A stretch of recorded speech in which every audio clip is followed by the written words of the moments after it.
Sa isang kulungang bakal ay may taong malungkot umiiyak. Ang tanong niya sa sarili ay kailan magigisna ng liwanag. Malayo ang iniisip at nakakuyong yaring mga palad. Bakit daw siya nagdurusa sa kasalanang di niya ginawa? Kahapon lamang ay kapiling niya kanyang asawa at anak. Namumuhay ng tahimik sa isang munting tahanang may duwa. Ang kaligayahan ay pinutol ng isang paratang sa kanya. Siya daw ang may sala sa isang krimen na di naman niya ginawa. Wala na bang katarungan ng isang nilalang na katulad niya? Ilan pang tulad niya ang magdurusa ng walang kasalanan?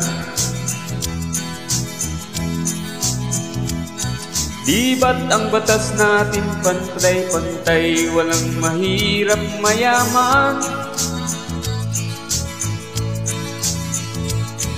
Bakit marami ang nagdurusang mga walang kasalanan? Mga ilang araw na lang haharapin na niya ang bitayan. Paano niya isisigaw na siya'y sadyang walang kasalanan?